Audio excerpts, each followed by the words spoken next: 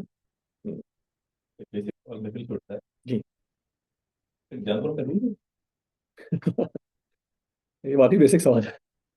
तो भाई एक हमारे आलमगीर भाई कह रहे हैं कि क्या जानवरों में रूह नहीं है। तो that is a very common misunderstanding कि जानवरों में वाकई रूह नहीं है। आपने आज तक ये नहीं सुना होगा कि भाई जानवर की रूह निकल गई। आपने हमेशा सुना है कि जानवर की क्या निकल गई, जान निकल गई। हम लोगों ने जान और रूह को मिक्सअप कर दिया, ठीक है। नॉर्मली जान is a physical thing, it's a current that is going around in our body, ठीक है। और रूह जो है वो एक मेटाफिजिकल थिंग है, उसको आप कभी भी नहीं पकड़ सकते, उसको आप उसके मुतालिक आपको नहीं पता लग सकता। और ये कुरान में बयान हुआ है कि ऐसे इंसान, जो मैंने आपसे अर्ज किया था, कि ऐसे लोग हैं जिनमें जान तो है लेकिन रूह नहीं है।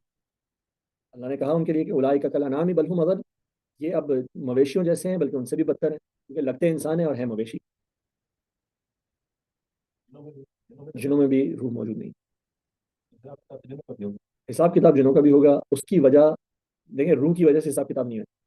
हिसाब किताब की जो जो वजह बनती है वो बनती है इख्तियार, फ्री विल। तो जिनों के पास भी फ्री विल है और इंसानों के पास भी फ्री विल है, तो ये दोनों जो हैं जो बीइंग्स हैं, इन दोनों का हिसाब किताब होना है। फरिश्तों के पास फ्री विल नहीं है, जानवरों के पास फ्री विल नहीं है। इन दोनों का हिसाब किताब नहीं होना, इन दोनों का हिसाब किताब होना है नहीं। जान है जान तो होगी तो फ्री विल एक्सरसाइज होगी। जान तो जान इज अ वेरी, जान इज लाइक कॉमन डिनोमिनेटर। जिसके पास जान जिसके पास जान है उसके पास फ्री विल होनी चाहिए, नहीं ये भी दुरुस्त नहीं है। जैसे मैंने कहा आपका जानवर के पास फ्री विल नहीं। अच्छा जानवर ने बात तो अपनी मर्जी से शिकार करता है, बैठा हुआ है, हाँ। उसको नजर आई हरन, वो चाहे कर ले शिकार, चाहे ना करे, हाँ। ये उसकी फ्री विल नहीं नहीं फ्री विल नहीं है, है उसकी वो अपने तरफ से प्रोग्राम के ऊपर चल रहा है। एक प्रोग्राम है उसके अंदर। देखें, मैंने आपको पहले भी एक मिसाल दी थी कि जानवर जो है हम उसको कभी भी ये नहीं कहते कि ये अच्छा या बुरा है। जो चॉइस तो उसकी इवन है। जो शेर है जब वो दूसरे शेर के सारे बच्चों को मार देता है मादा पे कब्जा करने के लिए, तो हम उसको ईविल नहीं कहते, हम उसको शेर कहते हैं। ये उसके प्रोग्राम का हिस्सा है, मारना, धाड़ना और ये सब करना। और इसी तरह कोई भी जानवर हो, वो सिर्फ जानवर होता है, हम उसको गुड एंड इविल के अंदर तकसीम नहीं करते। चॉइस को एक्सरसाइज करते हैं हम लोग। नहीं, लेकिन चॉइस, वो चॉइस भी विद इन लिमिटेड सेट ही है, और वो चॉइस भी कोई फ्री विल से नहीं आ रही, वो बायोलॉजिकल प्रोग्रामिंग के जरिए से आ रही है। आप समझें कि वो ये कर रहा है कि बोल रहा है ये वाला नहीं, क्योंकि ये तगड़ा है, मैं इसके ऊपर जाऊंगा तो आई हैव, उसने रिस्क असेस किया, उसने कहा नहीं ये मुश्किल है, I will go for this. तो इसको, ये बायोलॉजिकल प्रोग्रामिंग के अंदर डिसीजन मेकिंग है, ये कोई फ्री विल वाली डिसीजन मेकिंग नहीं है। तो आप ये कह रहे हैं कि फिर जो हिसाब किताब है वो सिर्फ इंसानों का होगा, जिनों का नहीं है। नहीं हजरत, मैंने ये नहीं कहा। मैंने कहा जिनों का हिसाब किताब है, क्योंकि उनके पास फ्री विल है। जो जिन हो गए और इंसान हो गए। जिन और इंसान के पास फ्री विल है, इन दोनों का हिसाब किताब होगा। जानवरों के पास और फरिश्तों के पास फ्री विल नहीं है, इसलिए इन दोनों का हिसाब किताब नहीं होगा। इंसान भी दूसरों के ऊपर जुल्म करने के लिए रिस्क असेसमेंट ही करते हैं। जब उसको पता हो अगला बंदा जो है ना लेकिन वो इंसान के पास मॉरल कोड दिया गया है उसको, जानवर को नहीं दिया गया। उसको बताया गया ये अच्छा काम है, ये बुरा काम है। व नफ्सिम वमा सव्वाहा फअल्हमहा फुजूरहा व तक़वाहा। तो अल्लाह ताला कहते हैं इंसान का नफ्स, इसको हमने दुरुस्त किया, और फिर हमने फअल्हमहा, हमने इल्हाम किया उसके अंदर, फुजूरहा व तक़वाहा, इसका फुजूर क्या है, इसके गुनाह क्या है, व तक़वाहा, और इसके अच्छे काम क्या हैं। तो वो अल्लाह ताला ने उसको एक मॉरल कंपास दे दिया उसके अंदर। अब उसको पता है कि ये एक बुरा काम है और ये अच्छा काम है, इसलिए हम इंसान को अच्छा और बुरा उसके ऊपर हुक्म लगाते हैं। और ये बेसिक बेसिक फिल्टर है जो अल्लाह ताला ने दिया है, हर इंसान के पास है, काफिर के पास भी है, मुसलमान के पास भी है। तो उस फिल्टर की बेसिस पे भी इंसान जज हो रहा है। लेकिन फिर अल्लाह ताला ने जो फाइनल उसको जो दिया है ना मॉरल कोड, वो वही की सूरत में दे दिया।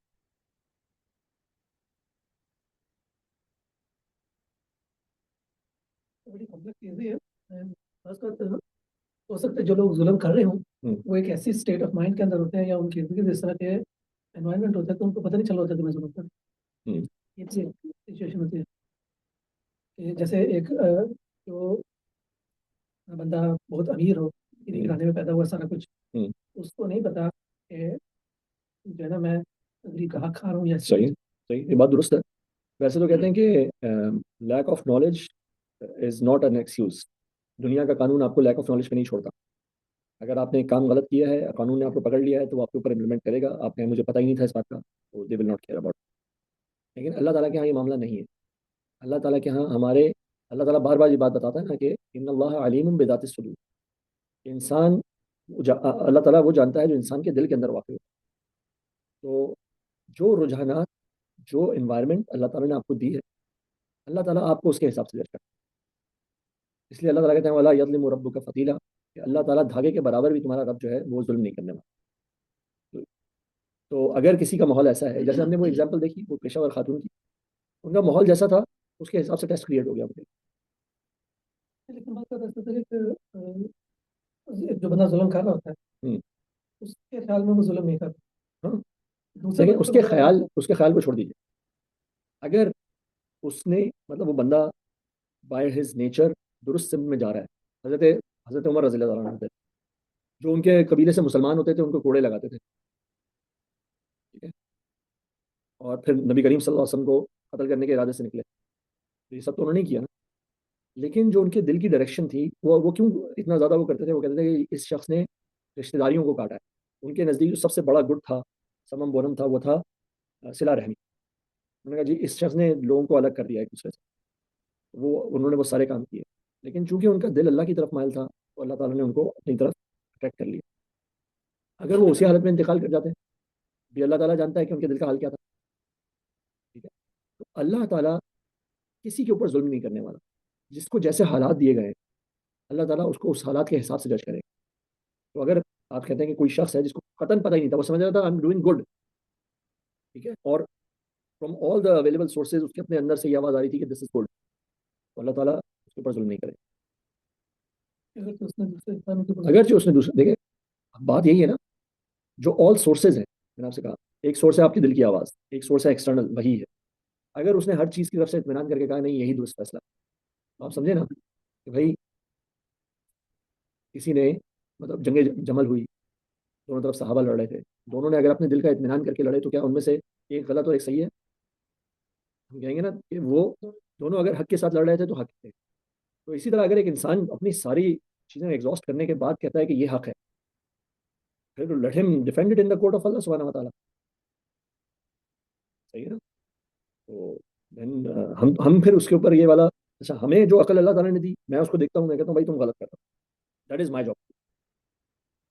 लेकिन अगर एक शख्स अपने सारे जिन उलमा ने पाकिस्तान के खिलाफ बात की पाकिस्तान बनते वक्त, अगर उनके पास उसका एक स्ट्रॉन्ग रीज़न था, ठीक है, they will be answerable to Allah सुब्हानहू व तआला। और जिन्होंने हक में बात की, they will also be answerable. हो सकता है हक में बात करने वालों को पकड़ लिया जाए, क्योंकि हो सकता है कि उन्होंने नीयत गलत के तहत ये बात कही, ठीक है।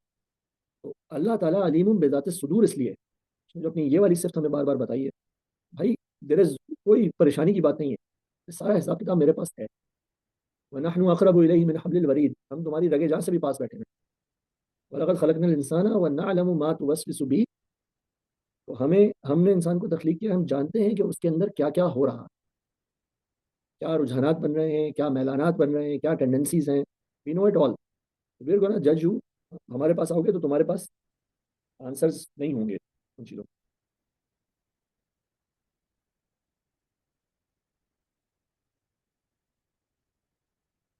ठीक है हजरात, तो अगर ऑनलाइन वालों का मैसेज आए में कुछ जज़ाकल्लाह एक्सप्लेनेशन पे, एक कुछ ये स्क्रीन शॉट है। वलक़द खलक़नल इंसाना फ़ी अहसनि तक़वीम, लक़द खलक़नल इंसाना फ़ी अहसनि तक़वीम, indeed we created mankind in the best form. Islamic scholars explain that best form refers primarily to intellect, moral responsibility, free will, spiritual capacity to know Allah subhanahu wa ta'ala। तो वो चारों चीज़ें आ गई उसके अंदर। No, not physical perfection, even a person with severe disability still has human dignity, a soul, moral virtue। जो मैं आपसे कहा ना कि जो अल्लाह ताला ने उसको और चीज़ें सलाहियतें अता की हुई हैं, तो वो ह्यूमन डिग्निटी भी है, वो सोल भी है उसके अंदर, बहुत बड़ा खजाना है जिसकी हमने बात की, रूह, उसकी मॉरल वर्थ और ऑनर गिवन बाय अल्लाह सुब्हानहू व तआला। तो दैट इज़ वेरी ट्रू। जज़ाकुमुल्लाह खैर। ठीक है हज़रात, ख़वातीन बहुत शुक्रिया, जज़ाकुमुल्लाह खैर व अहसन जज़ा। सुब्हानकल्लाहुम्मा व बिहम्दिका व नशहदु अल्ला इलाहा इल्ला व नस्तगफिरुका व नतूबु इलैक।